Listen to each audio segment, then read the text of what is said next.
It has been almost 2 years since I came to the Siberian forest of Kemerovo in search of an ancient megalithic site I had heard of. After finding the site then, there was no way to examine most of the site due to the heavy snowfall that had come in November. Only this time, I have help from Andrei, the man who gave us details the first time I came to the site. His daughter Elena is picking me up with her husband to take me to Mezhdyrechensk to meet Andrei the next morning for our journey together to Orton.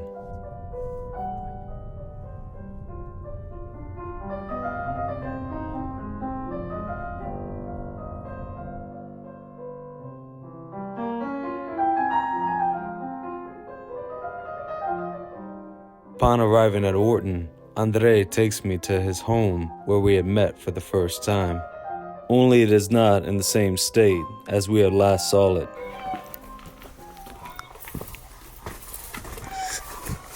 Вот здесь мы с тобой были. Всё, нету дома. Ну как пожар, случилось? Ну, разные причины бывают.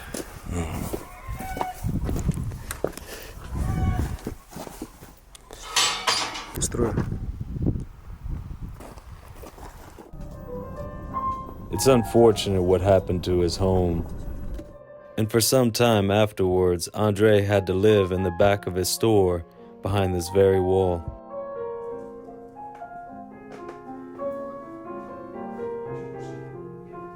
Today, Andrei has made a meeting with the mayor of Orton, Ludmila Ivanovna. She will give us all the information that she has about the megalithic sites. А почему?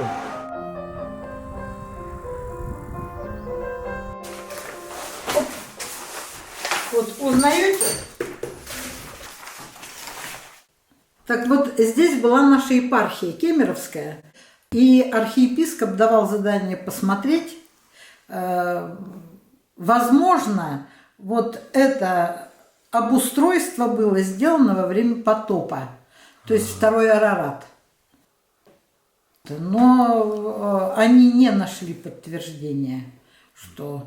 А вообще есть такая версия, что вот эти наши мегалиты, они намного древнее, чем египетские пирамиды. И что здесь был когда-то город. У меня дома где-то есть газета Кузбасса, вот Ларисы Прокопенко статья, что вот в этом месте проживало до 1,5 миллиона людей. То есть это был мегаполис большущий. И даже есть реконструкция якобы этого мегаполиса. Ну, во всяком случае, наша епархия никаких подтверждений не нашла. With such conjecture, it would be wiser to look at the site for ourselves to see if there's any clues of when and by whom this site was built.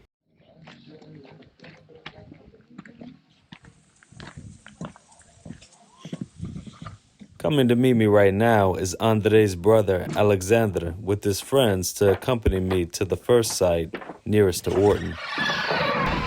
Здравствуйте.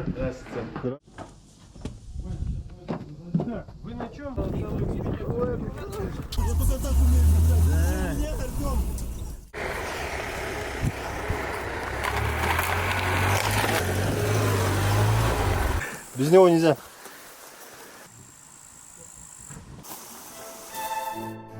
As we walk up the over 500-meter steep mountainside, we notice many former megalithic structures that have fallen. These structures served as possible barracks or storehouses or some sort of settlement nearby the wall.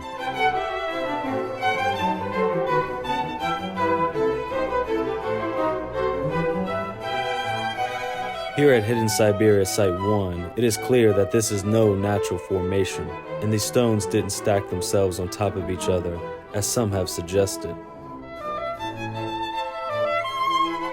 Many ancient peoples built large megalithic structures. However, no ancient people ever built with stones this large, some of them being 25 meters long by 10 meters high and several meters wide.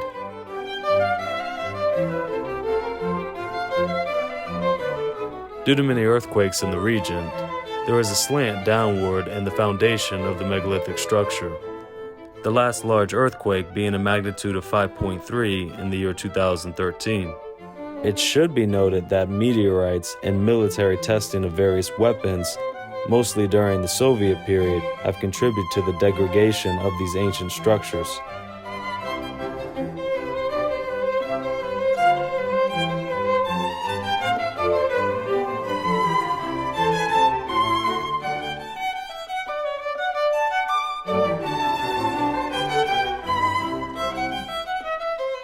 Some of the stones here have been cut into for purposes unknown, while others are clearly cisterns.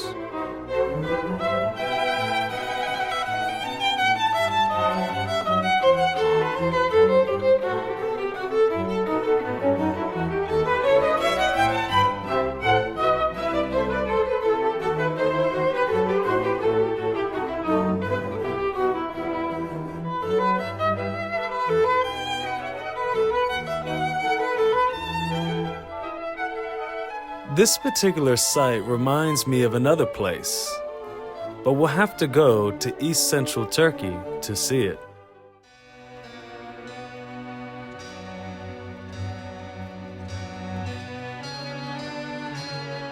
This megalithic fortress built at the top of this small mountain was built by the Phrygians.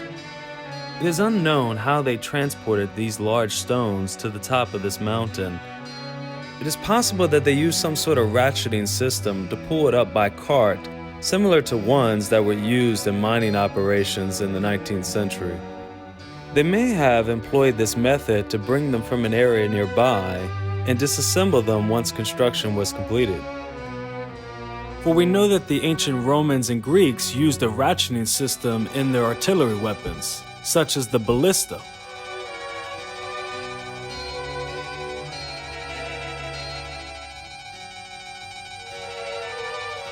About 3 miles down the road, or 5 kilometers, is another site called Midas, named after King Midas of the Phrygians because he was buried here. Along the backside where the temples used to be are cisterns similar to those found at Kiev region, which shows how difficult it is to determine who built this, since people have been making the same things throughout history. As we return to the most southern end of the wall system at Hidden Siberia, we can see clearly just how extensive this wall system is, going along the mountain range's ridge into the distance.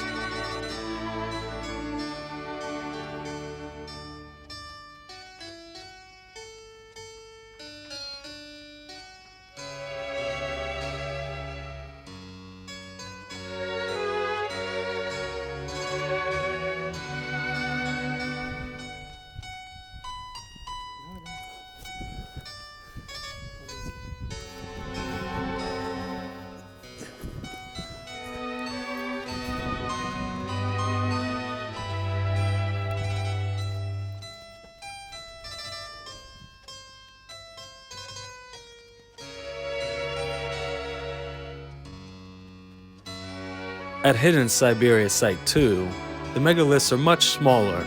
There could be several reasons for this.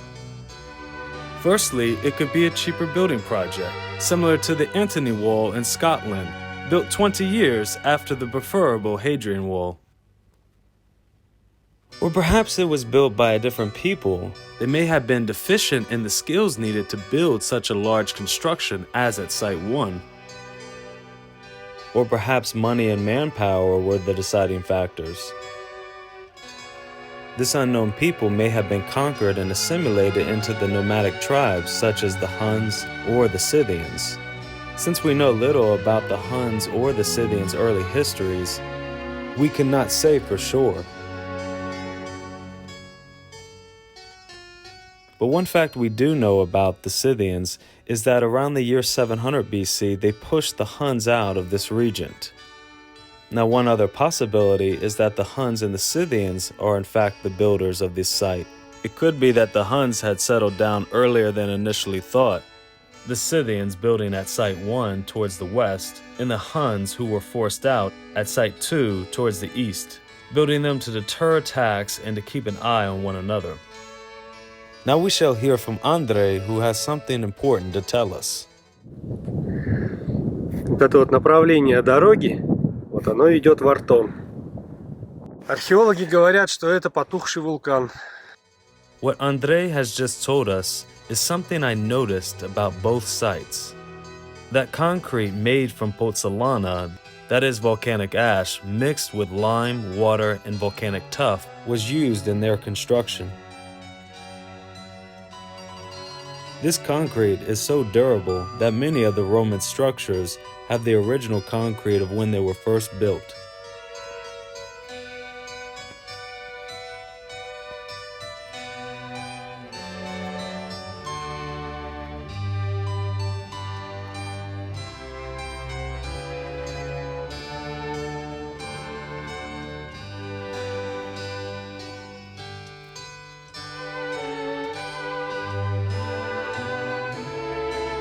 There is one Hun site found in Kazakhstan named Altar-Kazgan. By looking at their structures, we can see that they too use smaller megaliths. This could be used to support the notion that the Huns are the makers of Site 2. Of course, this would be conjecture. But there is another people that we should examine just southwest of Kemerovo region, in the Republic of Altai.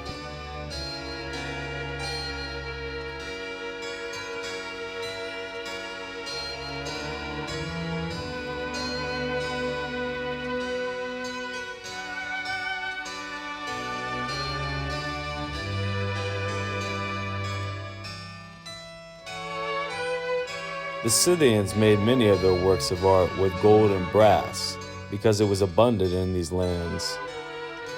Many of these artifacts were found in burial tombs, usually from rulers, nobility, and warriors considered great among them.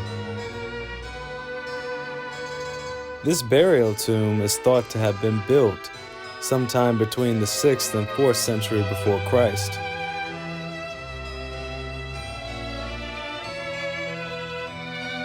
All the burial mounds from the Scythians used wood, earth, and some smaller stones. These are unfortunately the only preserved buildings of the Scythians in Altai. To find any preserved buildings, we will have to go to what was the opposite side of their kingdom, to the Republic of the Crimea. The reconstructed tower at Scythian Neapolis and the foundations of the buildings surrounding it are similar to the size of the stones used by the Huns.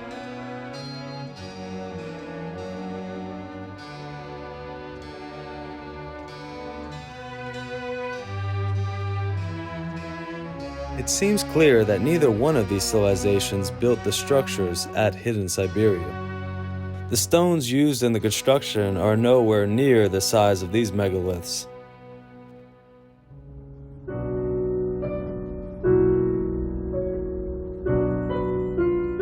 Well, speaking more about Site 2, across the valley on the tops of the mountains opposite of Site 2 are also the ruins of a former wall system and other structures. About a mile north of where Site 2 begins, the wall splits, heading northeast for at least a mile and a half, while heading west in the opposite direction for several miles along the mountaintop, with no clear end in sight.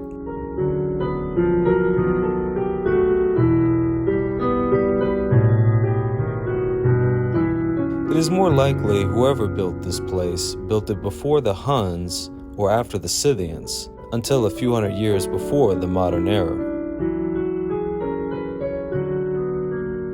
Even though we may never know when and by whom these structures were built, it is still an impressive achievement by this unknown civilization, living in such harsh conditions that few traveled to nor even knew of, for they were hidden in Siberia.